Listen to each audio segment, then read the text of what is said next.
পাকিস্তান কি তাহলে 2026-এ টি-20 ওয়ার্ল্ড কাপে সুপার 8-এ আর কোয়ালিফাই করতে পারবে? দেখো, পাকিস্তান এখন যাকে বলে 3 নম্বরে নেমে গেছে। সবার প্রথমে ভারত আছে, যে গ্রুপটা আছে ভারতের গ্রুপ, সেই গ্রুপে ভারত সবচেয়ে প্রথমে রয়েছে, 3 ম্যাচে 3টেই জিতে নিয়েছে এবং এরই সাথে সুপার স্টেজের জন্য অফিসিয়ালি কোয়ালিফাই করে গেছে। 2 নম্বরে এই মুহূর্তে ইউএসএ আছে, আর 3 নম্বরে কিন্তু পাকিস্তান রয়েছে।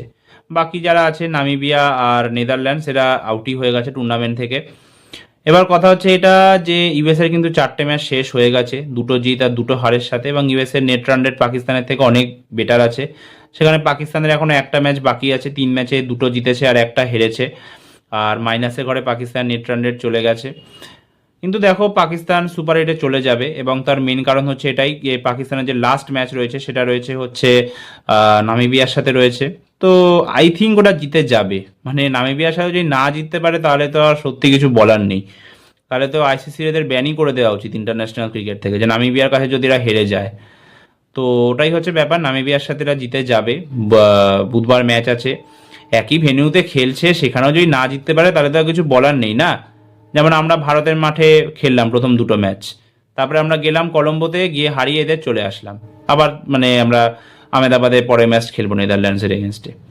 কিন্তু একটাই কথা আমি ভাবছি, এরা কিন্তু অফিসিয়ালি এই ম্যাচের পরে এই টুর্নামেন্ট থেকে আউট হয়ে যেত। কীভাবে বলবো, যদি নেদারল্যান্ডসের কাছে এরা হেরে যেত, যদিও এই ক্যাচটা না ড্রপ করতো ফহিম আশরাফের, ম্যাক্সওর দাউদ, তাহলে 2টো ম্যাচ এরা হেরে যেত। 3 ম্যাচে একটা উইন 2টো লস থাকতো। আর এদিকে নেদারল্যান্ডসে 3 ম্যাচে 2টো উইন একটা লস থাকতো, কারণ ইউএসএ কাছে তো এরা হেরে গেছে, ঠিক আছে, নামিবিয়ার সাথে জিতে গেছে আর পাকিস্তানের সাথেও জিতে যেত। তাহলে পাকিস্তানের যে লাস্ট ম্যাচ আছে নামিবিয়ার সাথে, সেই ম্যাচ যদি পাকিস্তান জিতে যেত, সেটা দুপুরে খেলা আছে, আর ভারতের খেলাটা লাস্ট রাত্রে রয়েছে, তাহলে ভারতের কাছে ইকুয়েশন চলে আসতো। তাহলে ভারত কি করতো, নেদারল্যান্ডসের কাছে হেরে যেত। হেরে যেত, ঠিক আছে, দরকার নেই আমাদের, আমরা এমনি সুপার 8-এর জন্য কোয়ালিফাই করে গেছি, নেদারল্যান্ডসের কাছে যদি হেরেও যায় তাতে কিছু আসবে যাবে না। তো ভারত হেরে যেত, ব্যাস, খেল খতম, আমরা তো কোয়ালিফাই করে গেছি। তো আমরা সেকেন্ডে থাকতাম বা একেই থাকতাম, আমাদের নেট রান রেট যা আছে, আর এখান থেকে নেদারল্যান্ডস কোয়ালিফাই করে যেত পরের রাউন্ডের জন্য। তারপর পাকিস্তান টুর্নামেন্ট থেকে ছুটি হয়ে যেত পাকিস্তানের, করাচি বা লাহোর এয়ারপোর্টে গিয়ে এরা সেমিফাইনাল ম্যাচ খেলে নিত। তো ওটাই হচ্ছে এদের লাক, সেই ম্যাচে ছিল নেদারল্যান্ডসের এগেনস্টে ম্যাচে, যার জন্য জিতে গেল।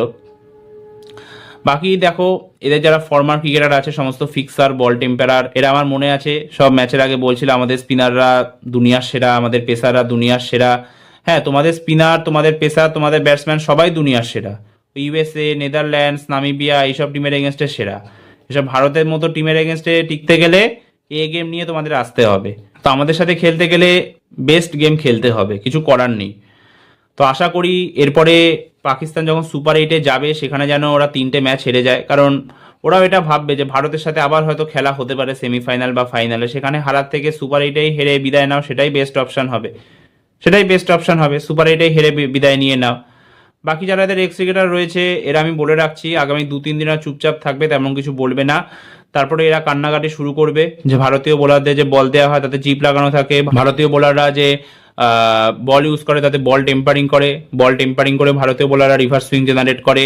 হ্যাঁ, তারপরে ভারতীয় ব্যাটারদের ব্যাটে স্প্রিং লাগানো থাকে, ইত্যাদি ইত্যাদি বলা শুরু করবে। এরা 2-3 দিন যেতে দাও, তারপরে এরা কান্নাকাটি শুরু করবে। তো এরা কান্নাকাটি করতে থাকুক, আমরা এখান থেকে ট্রফি জিততে থাকবো। লাস্টের 16টা আইসিসি টুর্নামেন্টের ম্যাচে 2024-এর টি-20 ওয়ার্ল্ড কাপ থেকে 16টাই ভারত জিতেছে। 2023-এর ওডিআই ওয়ার্ল্ড কাপ থেকে টোটাল 27টা ম্যাচ আমরা খেলেছি আইসিসি টুর্নামেন্টে, যার মধ্যে 26টা জিতেছি, একটা হেরেছি। হ্যাঁ, ওই একটা হারি ওই সেই ওডিআই ওয়ার্ল্ড কাপ ফাইনালটা এসেছিল, ওটা না হলে এখন 27টা ম্যাচে আমরা আনবিটেন থাকতাম। গ্রেটেস্ট রান হতো আইসিসি ইভেন্টে কোনো টিমের।